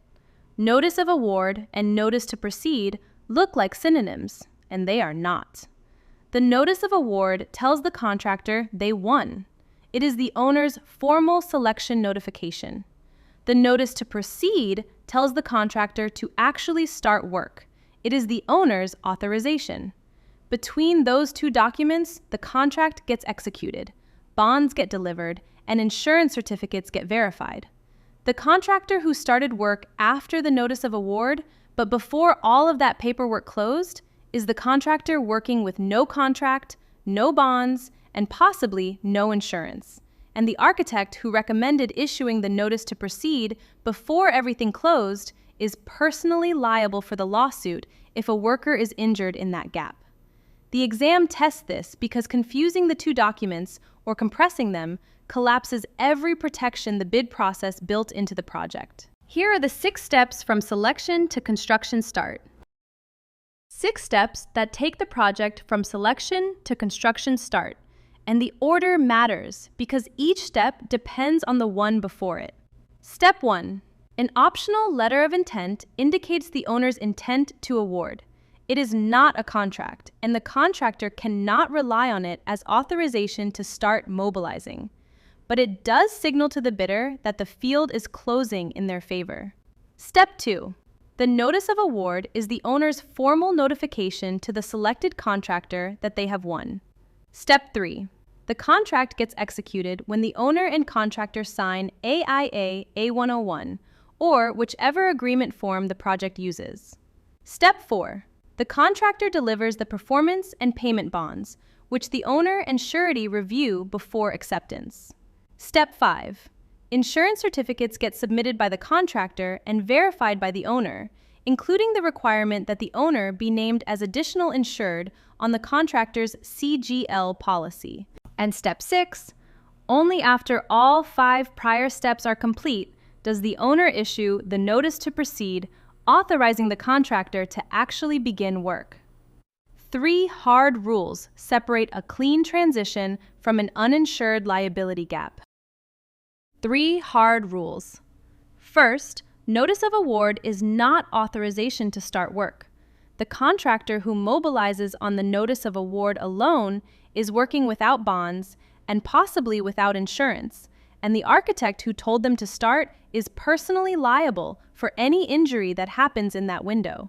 Second, notice to proceed is the only document that authorizes construction to begin, and it should only issue after the contract is signed, bonds are delivered, and insurance certificates are verified. Third, the contract execution date and the notice to proceed date are often different, and that is intentional. The contract can be executed weeks before construction actually begins, especially when the contractor needs lead time to order materials or mobilize. The dates are not supposed to match, and a project where they do match usually has someone collapsing steps that should not be collapsed. 4 takeaways close out notice of award and notice to proceed. 4 takeaways. Notice of award is the selection notification. Notice to proceed is the authorization to start work. 2 different documents serving 2 different purposes, and the architect who collapses them is the architect explaining a liability gap to the owner's attorney. 6 steps run between award and construction start. Optional letter of intent, notice of award, contract execution, bonds delivered, insurance certificates verified, and finally, notice to proceed. None of them are skippable because each one closes a specific exposure. The contract execution date and the notice to proceed date are often different, and that is intentional. The contract can be signed weeks before construction begins, especially when the contractor needs lead time. And issuing the notice to proceed before bonds and insurance certificates close exposes both the owner and the architect to lawsuits if an incident happens in that window, because the protections every other step put in place are not yet active. Most architects can recite that performance and payment bonds are both required on public work, and most of them cannot reliably tell you who each bond actually protects when the exam asks. Performance bond protects the owner. It covers the cost of completing the work if the contractor defaults. Payment bond protects subcontractors and suppliers. It ensures they get paid for the work they performed and the materials they delivered. Because on public projects, subs cannot file mechanics liens against public property. Confuse the two on the exam, and you lose the question. Confuse them in practice, and you are the architect personally liable for advising the owner that the wrong bond was sufficient when a sub files a payment lawsuit the bond did not cover. The exam tests this every cycle, and the Miller Act threshold is the canonical numeric anchor. Federal projects at the statutory threshold trigger both bonds automatically. Here are the 3 bond types every project needs to understand. 3 bonds, 3 protected parties, 3 different triggers. The bid bond is the pre-award bond, typically 5 to 10% of the bid on private and most state work, and 20% capped at $3 million on federal Miller Act projects. It protects the owner against a bidder walking away after award, and it is returned once the contract is signed by the awarded bidder. The performance bond is the post-award bond at 100% of contract value. It protects the owner by guaranteeing the contractor will complete the work, and it gets triggered when the contractor defaults or fails to complete. The payment bond is the other post-award bond, also at 100% of contract value. It protects subcontractors and suppliers by guaranteeing they get paid even if the contractor defaults, a protection that matters especially on public work, where subs cannot file mechanics liens against public property to recover unpaid amounts. The performance bond has its own structure under AIAA 312 that the exam tests directly. 4 aspects of the performance bond. 3 parties are involved. The principal is the contractor whose performance is being guaranteed. The obligee is the owner whose protection the bond exists for. And the surety is the bonding company that underwrites the guarantee and pays out if the contractor defaults. The bond is triggered when the contractor defaults or fails to complete the work, typically demonstrated by the owner sending a default notice and the contractor failing to cure within the contractual window. Under AIA A312-2010, the surety then has 4 options. Arrange completion by another contractor with the owner's consent. Finance the original contractor to push the project to completion. Pay the owner the cost to complete up to the bond's penal sum.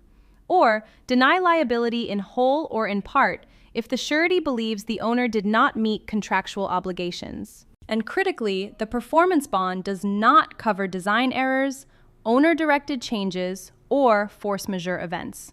Those are the owner's risk, not the surety's. 4 takeaways close out performance and payment bonds. 4 takeaways. Performance bond protects the owner. Payment bond protects subcontractors and suppliers. Confuse the two on the exam, and you lose the question. And confuse them in practice, and a subs payment lawsuit will surface a hole the wrong bond did not cover. Both bonds are typically 100% of contract value on public projects, which is how the Procurement Code ensures full recovery for either protected party. The performance bond has 3 parties: principal, who is the contractor; obligee, who is the owner; surety, who is the bonding company. And AIAA 312 spells out the surety's 4 options when the bond is triggered. And the Miller Act triggers both performance and payment bonds on federal contracts at the statutory threshold, which is the canonical numeric fact pattern the exam favors for testing bond awareness. Here's the moment most architects misjudge under schedule pressure. The owner wants the contractor on site. The contractor wants to mobilize. The bonds have arrived, and the insurance certificates are still in transit. The architect recommends issuing the notice to proceed anyway. The contractor starts work the next day, and a worker is injured on day 3. The certificate the owner thought was coming had a coverage gap nobody verified. The injury claim lands on the owner first, and the architect who recommended issuing NTP without verified insurance is personally liable for advising the owner into that gap. The exam tests this because AIAA 201 Article 11 makes the insurance verification a specific architect or owner responsibility, and confusing builder's risk responsibility, owner provided by default, is one of the most common errors on the CE exam.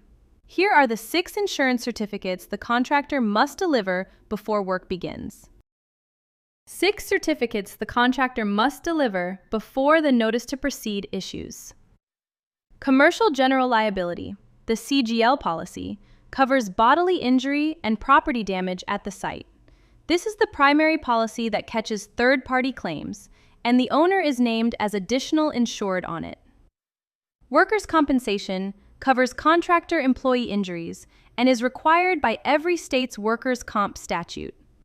Automobile liability covers vehicle-related injuries and damage from the contractor's vehicles. Umbrella or excess liability provides additional coverage above the primary policy limits, which matters on large projects where a single incident could exhaust primary limits.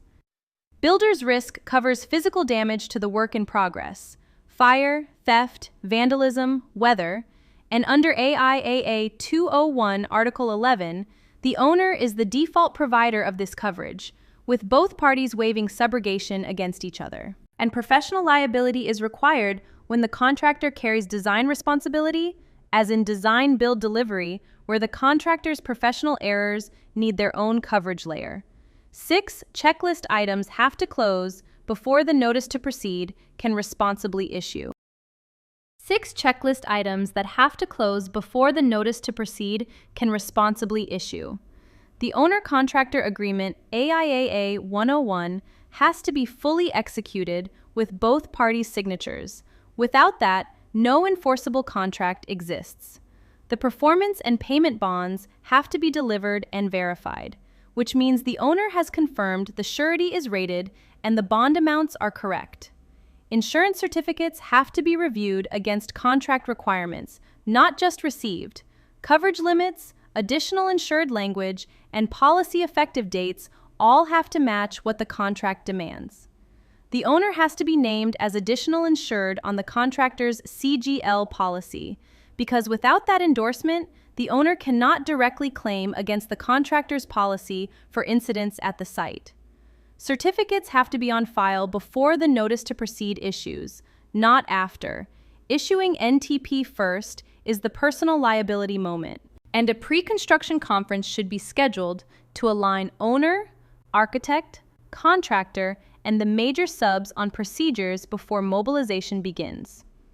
4 takeaways close out insurance and contract execution. 4 takeaways.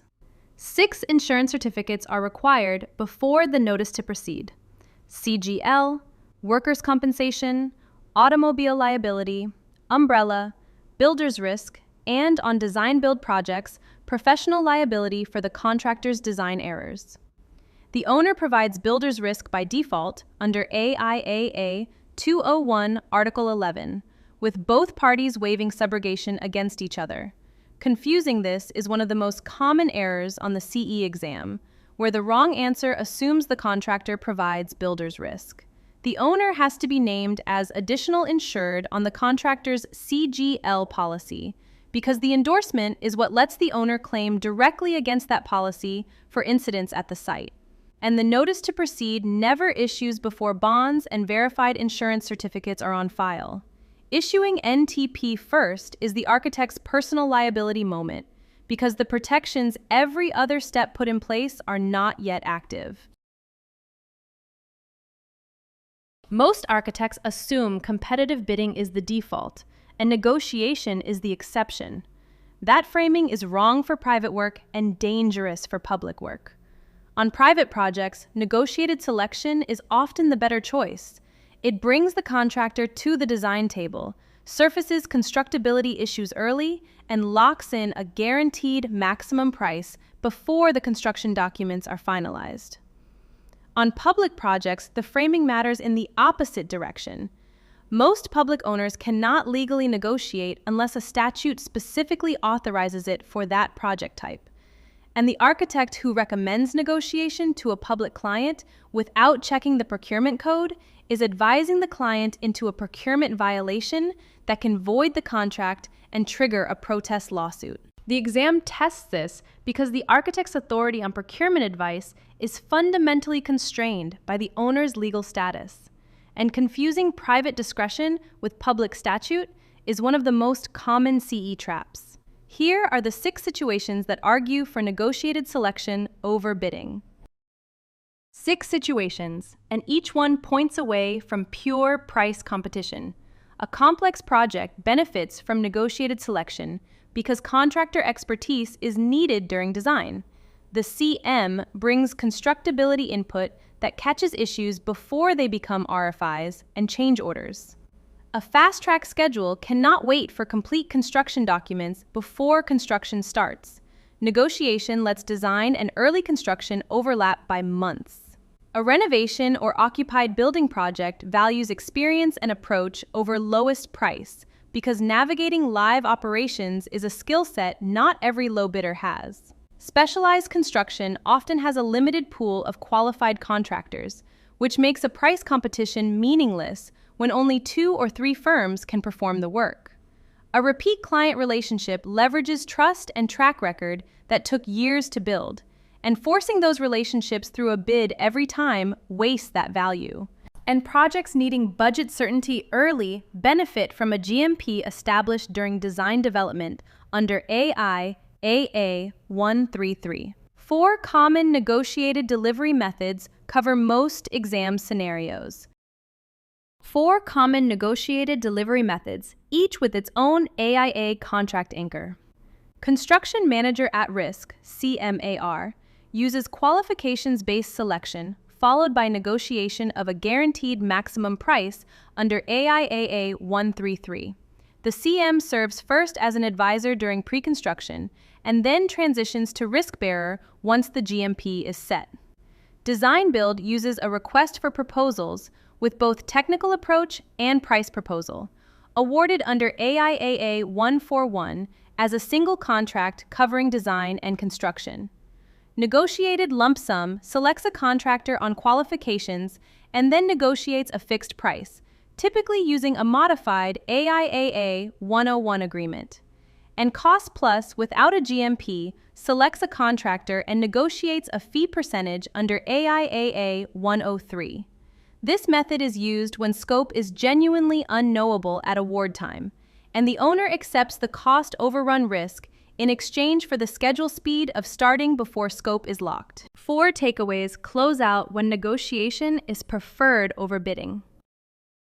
4 takeaways. Negotiated selection trades, price competition for collaboration, expertise, and schedule, none of which a pure low bid process can deliver. 6 situations favor negotiation. Complex projects needing contractor input during design, fast-track schedules, renovation or occupied buildings, specialized construction with limited qualified firms, repeat client relationships, and projects needing budget certainty early through a GMP.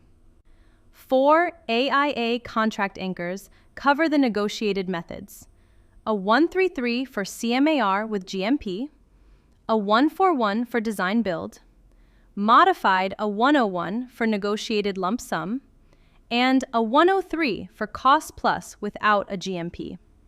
And public owners usually cannot negotiate without statutory authorization for that project type. Confirm what the procurement code allows before recommending the path, because advising a public client into negotiation without that authority is advising into a procurement violation.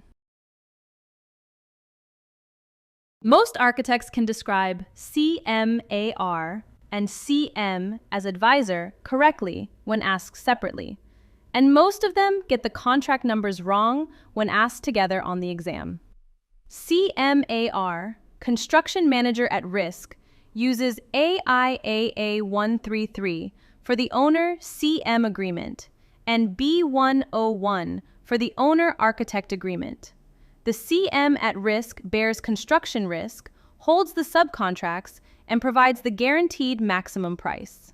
CM as advisor, sometimes written CMA, uses AIAC 132 for the owner CM agreement and B132 for the owner-architect agreement. The CM as advisor holds no construction risk, no subcontracts, and provides no GMP.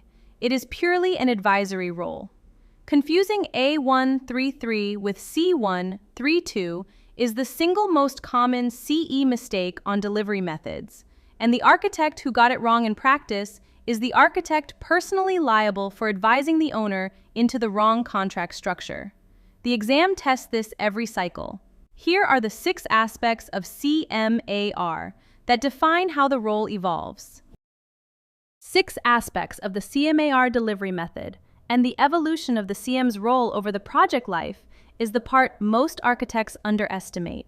Pre-construction is the phase where the CM serves as an advisor, providing cost estimating, scheduling analysis, and constructability review. The CM is not at risk yet. GMP negotiation happens once the design has matured enough that the CM can stand behind a number. The GMP components are cost of work plus the CM fee plus contingency, and the way contingency is sized is one of the key negotiation points. Savings below the GMP may be shared between owner and CM or returned entirely to the owner, depending on what the A133 agreement specifies. Risk is the moment the CM transitions from advisor to risk bearer. Once the GMP is set, cost overruns above that number are the CM's exposure, not the owner's. And subcontracts are typically bid out competitively by the CM, which preserves some price competition inside the otherwise negotiated structure.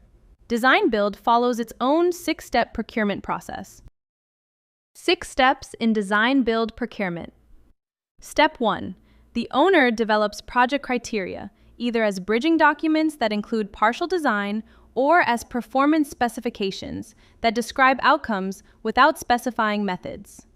Step 2. The owner issues an RFP to qualified design-build teams, and the team is the architect plus contractor combination that will deliver both design and construction. Step 3. Teams submit technical approach and price proposal together, packaged as a single proposal so the owner can evaluate the trade-off. Step 4. An evaluation committee scores proposals on weighted criteria that typically include design approach, team qualifications, schedule, and price. Step 5. The owner selects best value or negotiates with the top-ranked team, depending on the procurement structure. And Step 6. A single contract covers both design and construction under AIAA 141, which is fundamentally different from the separate owner-architect and owner-contractor contracts in traditional delivery. Here is the distinction the exam keeps testing: CM at risk versus CM as advisor. On the left, CM at risk, AIAA 133, governs the owner-CM agreement, and B101 governs the owner-architect agreement. The CM holds the guaranteed maximum price and the subcontracts, and once the GMP is set, the CM bears construction risk for any overrun. On the right, CM as advisor, sometimes written CMA, AIA C132, governs the owner-CM agreement, and B132 governs the owner-architect agreement. The CM as advisor holds no GMP and no subcontracts because the role is purely advisory. The owner contracts directly with the trade contractors, and the CM advises on scheduling, cost, and constructability without taking on construction performance risk. A133 versus C132 is the giveaway on the exam. If the contract number is A133, the CM is at risk. If it is C132, the CM is an advisor. Confusing the two is how an owner ends up with the wrong contract structure for the wrong delivery model. And the architect who recommended the wrong contract is personally liable for advising into that mistake. 4 takeaways close out CMAR and design build procurement. 4 takeaways. CMAR uses AIAA 133 for the owner CM agreement and B101 for the owner architect agreement, and the CM at risk holds the guaranteed maximum price, the subcontracts, and the construction risk that comes with both. CM as advisor uses AIAC 132 for the owner CM agreement and B132 for the owner architect agreement, with no GMP, no subcontracts, and no construction risk. The role is purely advisory. Design Build uses AIAA 141 as a single contract for both design and construction, which fundamentally changes the architect's relationship with the owner, because the architect may work for the design builder rather than directly for the owner. And A133 versus C132 is the single most common CE exam trap on delivery methods. The architect who got the contract number wrong in practice is the architect personally liable for advising the owner into the wrong contract structure. Most architects assume sole source procurement is just a shortcut, and that assumption is how you end up advising a public client into a procurement violation. Sole source means selecting a contractor without competition. No advertisement, no RFP, no field of bidders. On private projects, an owner can sole source at will if they accept the loss of price competition. On public projects, sole source always requires written justification documented in the procurement file, and the architect who recommended sole source without ensuring that justification was captured is personally liable for the protest lawsuit that voids the award. Limited competition is the middle path, narrowing the field through prequalification or invitation rather than eliminating competition entirely. The exam tests this because the line between defensible limited competition and indefensible sole source is one of the cleanest tests of an architect's procurement judgment, and the answers turn on the documented justification, not the architect's preference. Here are the 5 justifications that can defend a sole source recommendation. 5 justifications, each one a defensible reason to bypass competition. Unique capability. Covers the situation where only one firm has the required proprietary technology, a patented system, a specialized fabrication method, a singular code-approved assembly. Emergency. Covers situations where time itself precludes competition. A building collapse requiring immediate stabilization cannot wait for an advertised bid period. Continuity. Covers situations where the original contractor is needed for warranty work, Phase 2 completion, or to preserve a coherent construction record on a complex project. National security covers classified work where the available bidder pool is legally constrained by clearance requirements. And proprietary system covers situations where a building automation system or specialized equipment requires the manufacturer's authorized installer, leaving no meaningful competition for the work. On public projects, every one of these justifications has to be documented in writing in the procurement file before the award. 4 limited competition methods provide a middle path between full bidding and sole source. 4 limited competition methods that preserve some price discipline while filtering for quality. Invited bidding selects 3 to 5 pre-selected firms and invites only them to compete on price. Common on private projects where the owner trusts a known shortlist. 2-step procurement pre-qualifies firms in Step 1 and then runs a competitive bid among the qualified firms in Step 2, which is the standard approach when an owner wants to filter out unqualified bidders before price becomes the selection driver. Pre-approved vendor lists are maintained by the owner or public agency, and only firms already on the list are eligible to bid, common in public infrastructure procurement.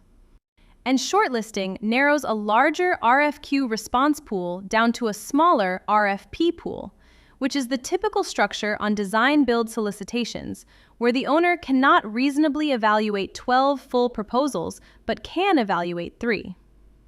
4 takeaways close out sole source and limited competition. 4 takeaways. Sole source procurement bypasses competition entirely, and on public projects always requires written justification documented in the procurement file before the award. 5 defensible justifications: unique capability, emergency, continuity, national security, and proprietary systems. Each has to be supported by specific facts, not by general assertions.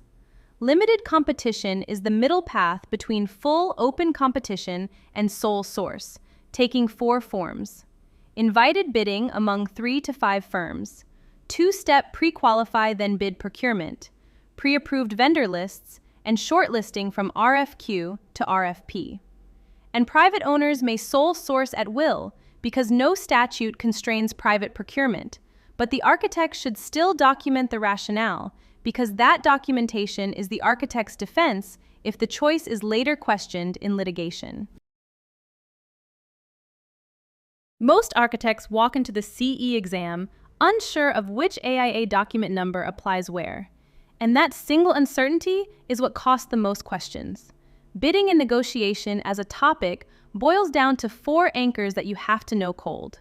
First, the bidding methods: competitive, negotiated, QBS under the Brooks Act, and Best Value Design Build RFP, each tied to a specific owner type and legal context. Second, the document numbers: A701 for instructions to bidders, A101 for the stipulated sum agreement, A201 for the general conditions, A133 for CMAR, and C132 for CM as advisor.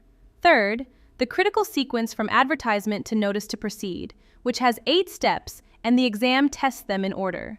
And fourth, the bonds: bid, performance, and payment, with the Miller Act setting the federal threshold. Confuse A133 with C132, and you lose the question.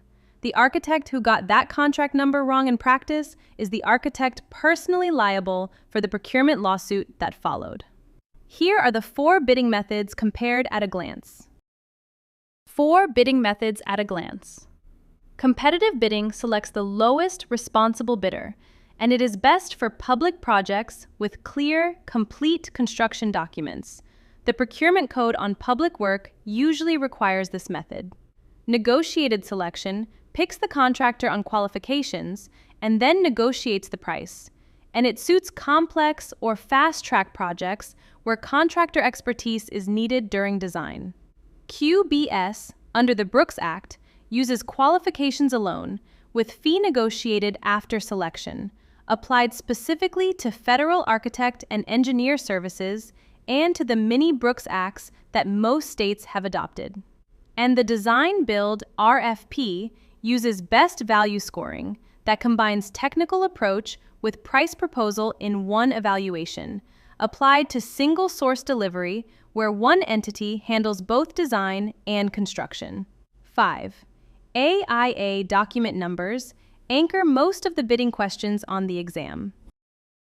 5 AIA documents you must be able to identify by number alone. A 701 is the instructions to bidders, governing the bidding period only. It is not a contract document and falls out at execution under a 201 Article 1. A 101 is the owner-contractor agreement for stipulated sum, the most common construction contract form. A 201 is the general conditions of the contract for construction, which controls the legal relationships during construction itself. A 305 is the contractor qualification statement used for pre-qualification. It never carries pricing data and is not a bid document. And a 312 provides the performance and payment bond forms, which the surety completes when the bonds are written. Memorize each document number and its single-sentence purpose. The exam writes questions that test exactly this identification skill.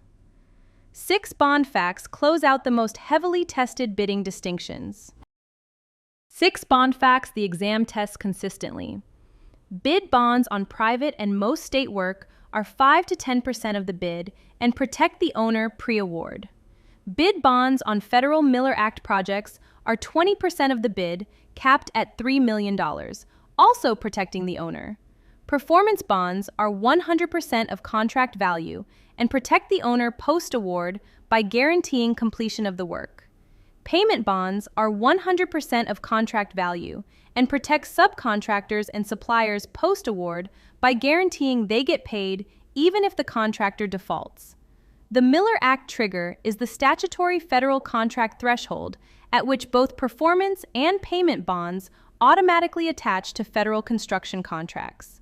And the performance bond has three parties under AIAA 312-2010. Principal is the contractor, obligee is the owner, and surety is the bonding company that pays out if the bond is triggered. 4 module takeaways and 1 memory device take you into the next section. 4 module takeaways and 1 memory device. First, 4 bidding methods cover most CE scenarios: competitive bidding, negotiated selection, QBS under the Brooks Act, and Best Value Design Build RFP.